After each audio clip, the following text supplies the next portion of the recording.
استكمل إن كفرتم إن عذابي لشديد صدق اللہ العظیم۔ غرامی قدر حضرات علماء کرام اسٹیج پر تشریف فرما، ہم سب کے بڑے حضرت اقدس دامت برکاتہم العالیہ جو بہت دور دراز سے سفر کر کے آپ کے قصبہ بڑھانا اور مدرسہ سراج العلوم کی حضرت اقدس حضرت مولانا مفتی محمد فیضان صاحب کی دعوت پر تشریف لائے ہیں، ہم ان کا شکریہ ادا کرتے ہیں۔ اور ہمارے اسٹیج پر معزز اور مؤقر شخصیات تشریف فرما ہیں۔ میں تو یہ درخواست کر رہا تھا مفتی فیضان صاحب سے کہ میں تو ایک مقامی آدمی ہوں، میزبان ہوں، قصبہ بڑھانے میں جہاں بھی کہیں جلسہ ہوتا ہے میں تو میزبانی کی حیثیت سے اور مقامی ہونے کی حیثیت سے حاضر ہوتا ہوں، لیکن ان کا حکم میں حاضر ہو گیا ہوں۔ دعا کیجئے اللہ تعالیٰ چند صحیح باتیں کہنے کی اور ہم تمام کو سن کر اس پر عمل کرنے کی توفیق عطا فرمائے۔ میرے بھائیوں، اللہ تبارک و تعالیٰ کی جہاں بہت ساری نعمتیں ہیں، وہی ایک بہت بہترین نعمت ایمان کی ہے اور بہت بہترین نعمت اسلام کی ہے اور مدارس کی ہے۔ اور میرے بھائیوں، میں اور آپ سمجھیں، میں چند باتیں صرف بڑھانا کے تعلق سے ہی کرنا چاہتا ہوں تاکہ ہمارے اکابرین کو معلوم ہو، حالانکہ ان کو معلوم رہتا ہے، ہمارے قصبہ بڑھانا کے لوگوں کو اس بات کا علم ہو کہ آپ کیا ہیں، آپ نے اپنے آپ کو سمجھا نہیں ہے۔ یہ وہ بڑھانا ہے جہاں پر بزرگان دین، اسلاف، علامۃ الدہر، علامہ زمان، بہترین عالم دین، مفسر قرآن، محدث وقت، شیخ الحدیث اگر بڑھانا کی سرزمین پر آتے تھے تو اپنے جوتے یا چپل کو اتار کر اپنی بغل میں دبا لیا کرتے تھے، اور اگر کوئی ان سے معلوم کرتا تھا اور کہتا تھا کہ حضور والا یہ کیا معاملہ ہے، یہ کیا بات ہے، آپ اپنے جوتے چپل بڑھانا کی سرحد میں داخل ہونے سے پہلے کیوں اتار لیا کرتے ہیں؟ وہ فرمایا کرتے تھے یہ اللہ والوں کی بستی ہے، یہ علماء کی بستی ہے، یہ بزرگوں کی بستی ہے۔ یہاں پر دارالعلوم دیوبند سے پہلے ایک بہترین ادارہ ہوا کرتا تھا، ایک بڑا ادارہ ہوا کرتا تھا۔ بہت سے ہمارے علماء اس بات کو سمجھیں گے، اس چیز کا مطالعہ کہاں سے کیا ہوگا؟ میں آپ کو بتاتا چلوں، سراج الہند حضرت مولانا شاہ عبدالعزیز محدث دہلوی رحمت اللہ تعالی علیہ نے آپ کے قصبہ بڑھانا کے اندر سے فقہ کے علم کو حاصل کیا ہے۔ یہی وہ جگہ ہے جو میرے بھائیوں حضرت سراج الہند رحمت اللہ علیہ کی شخصیت وہ شخصیت ہے کہ سب سے پہلے انگریزوں کے خلاف فتویٰ دینے والے وہی عالم دین ہے۔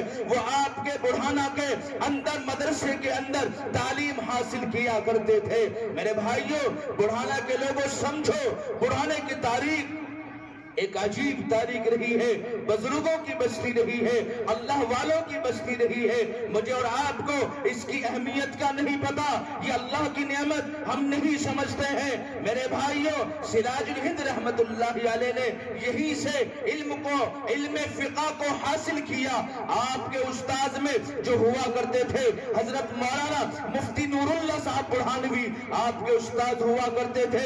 میں ان کا تعارف کراؤں، حضرت مولانا مفتی نور اللہ صاحب رحمت اللہ علیہ، میرے بھائیوں حضرت شاہ ولی اللہ محدث دہلوی رحمت اللہ علیہ کے جہاں آپ شاگرد ہوا کرتے تھے وہی آپ کے داماد بھی تھے، وہی آپ کے خلیفہ بھی تھے، اور بہترین اللہ والے بزرگان دین میں ان کا نام شمار ہوتا ہے۔ یہ بستی اللہ والوں کی بستی ہے۔ میں یہی درخواست کرتا ہوں، آپ کے بیٹے حضرت مولانا ہبت اللہ صاحب رحمت اللہ علیہ اپنے وقت کے بہترین عالم دین تھے، اور آگے چلے آپ کے بیٹے میرے بھائیوں شیخ الاسلام حضرت مولانا عبدالحی صاحب برہانوی رحمت اللہ علیہ، میرے بھائیوں میں نے ان کے بارے میں پڑھا ہے، بہت ساری کتابوں کا مطالعہ کر کے ان سے تھوڑی تھوڑی چیزوں کو نکال کر الحمدللہ 20-30 صفحے میں نے جمع کیے ہیں، اور ارادہ ہے کہ بڑھانے کے لوگوں کو پتہ چلے اور معلوم ہو،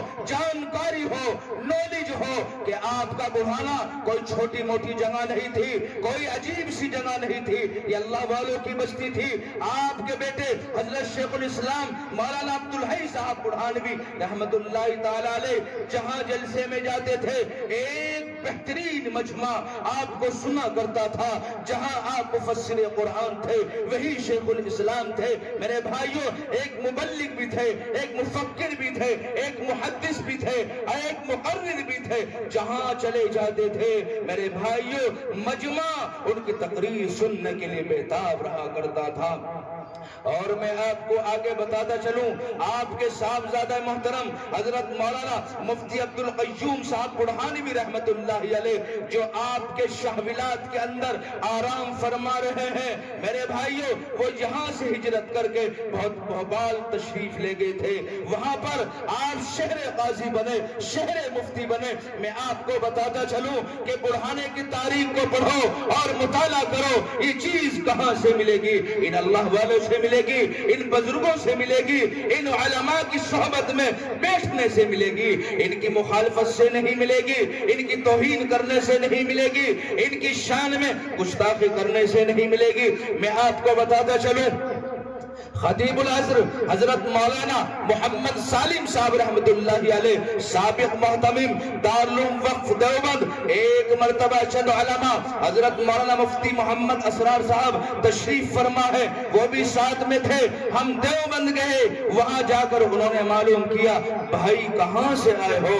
ہم نے عرض کیا حضرت والا بڑھانا سے آئے ہیں، کہ وہ بڑھانا حضرت مولانا سالم صاحب رحمت اللہ علیہ نے فرمایا وہ بڑھانا اگر اس بڑھانے کا نام میری سند سے نکال دیا جائے تو میری سند ادھوری رہ جائے گی۔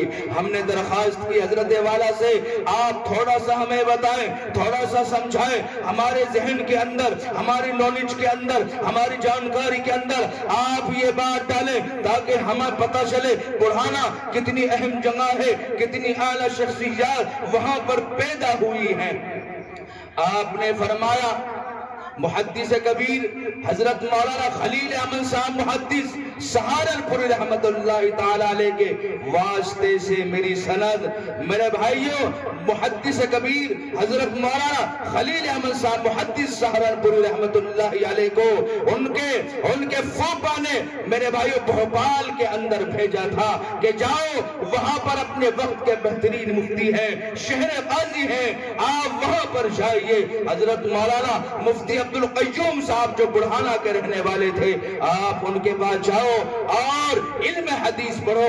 آپ نے فرمایا حضرت مولانا خلیل احمد صاحب محدث سہارنپوری رحمت اللہ علیہ نے ان سے ابو داؤد شریف پڑھی، ترمذی پڑھی، ابن ماجہ اور بہت سی کتابوں کو پڑھا، اس لیے ان کے واسطے سے میری سند کے اندر بھی برہانہ کا نام آتا ہے۔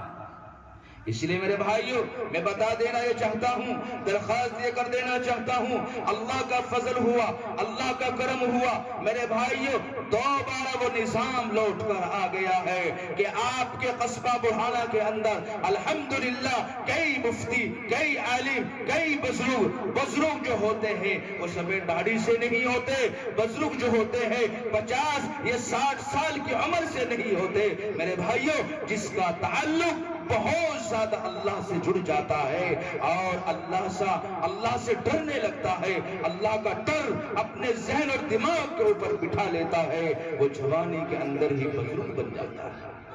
اس لیے میرے بھائیوں بڑھانے والے سمجھو کہ آج ہمیں اگر کامیابی چاہیے تو دکانوں سے نہیں، کاروبار سے نہیں اور اعلیٰ بلڈنگوں سے نہیں، بلکہ اللہ تبارک و تعالیٰ نے جب آپ علیہ السلام کو 40 سال کی عمر میں نبوت کا تاج پہنایا، قرآن کریم کی سب سے پہلی چند آیت نازل ہونے والی اس طرف اشارہ کرتی ہے اور سمجھاتی ہے، بتاتی ہیں اور جھنجھوڑتی ہیں اور کہتی ہیں اے لوگوں دماغ کے پردے اٹھا کر سنو، ذہن کو حاضر کر کے سنو، دماغ کے اور کان کے پردوں کو کھول کر سنو۔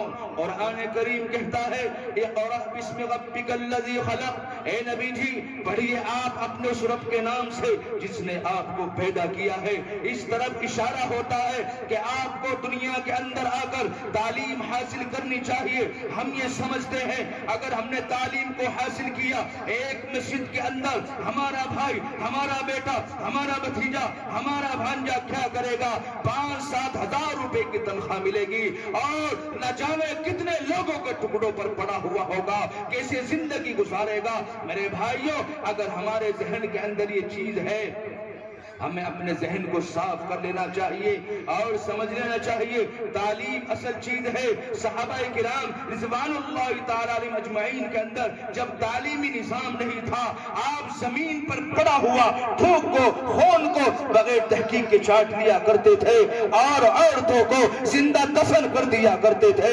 اپنا داماد بنانا، اپنا بہنوئی بنانا پسند نہیں کرتے تھے، بڑوں کا اکرام نہیں کرتے تھے، چھوٹوں پر شفقت نہیں کرتے تھے۔ ایک عجیب سا ماحول، ایک چاروں طرف تاریکی اور اندھیرے سے رکھتا تھا۔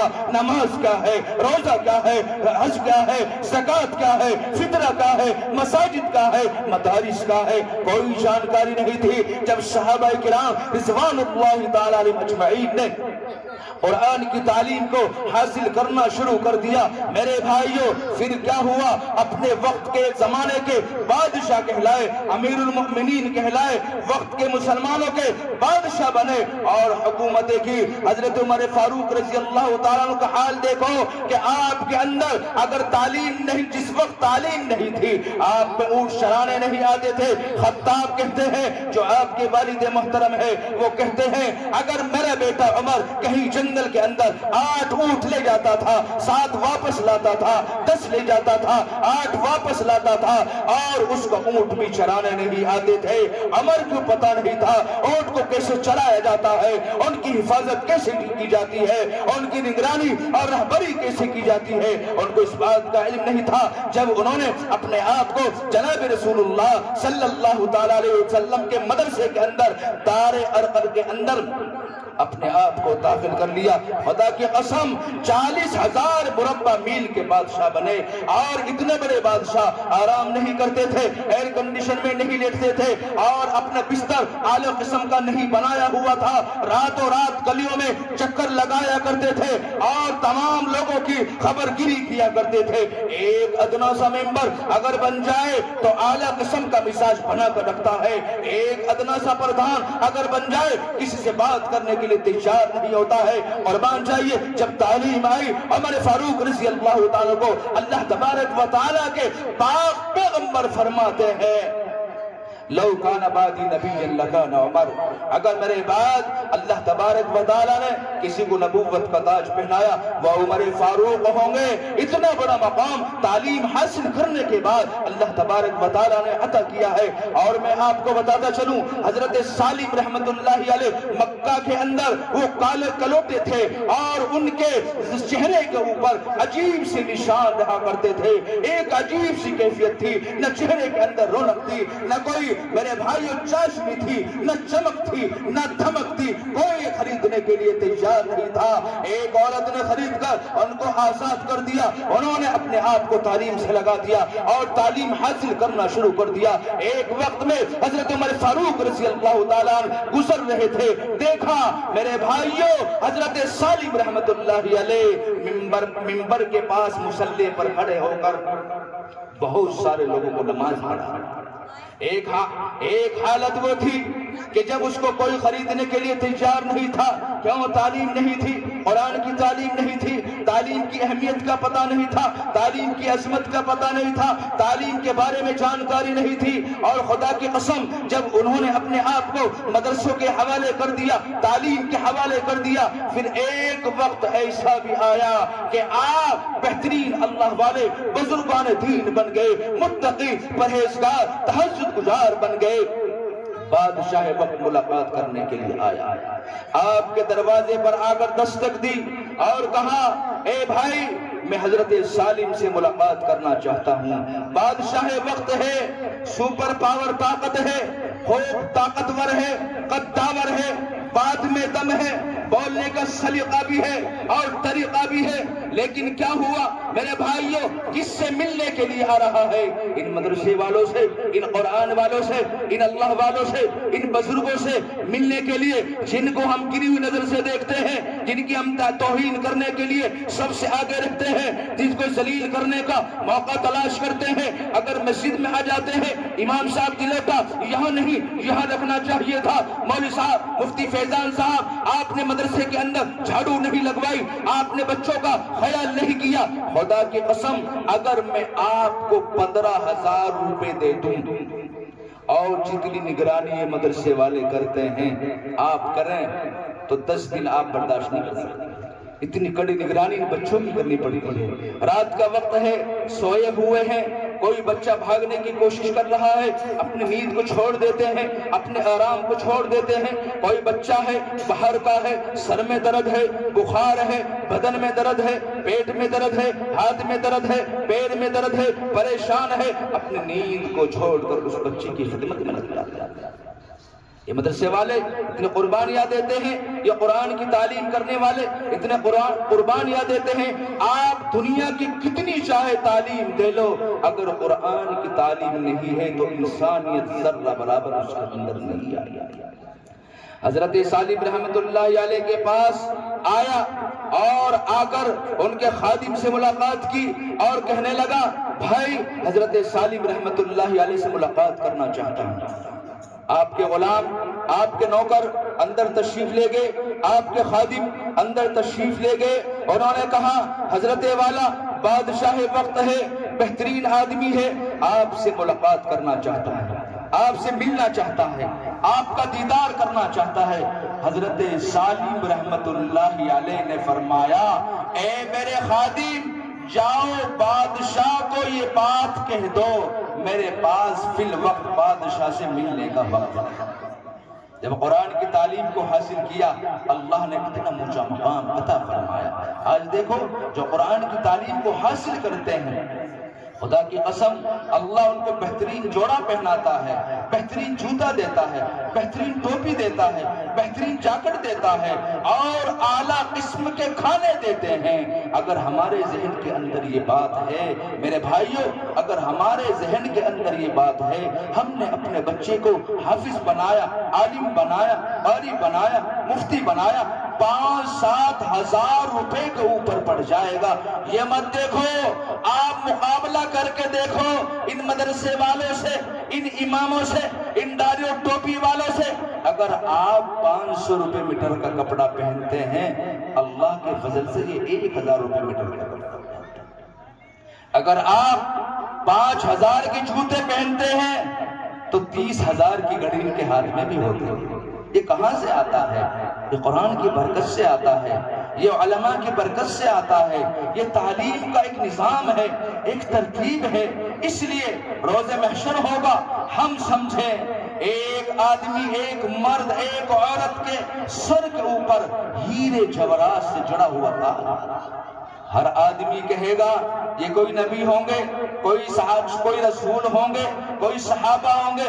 غیب سے آواز آئے گی، نہ یہ نبی ہیں، نہ رسول ہیں، نہ صحابہ ہیں، نہ تابعین ہیں، نہ تبع تابعین ہیں، نہ علماء ائمہ مجتہدین ہیں، بلکہ اے لوگوں، یہ وہ لوگ ہیں جنہوں نے اپنے بچوں کو دنیا کے اندر حافظ قرآن بنایا۔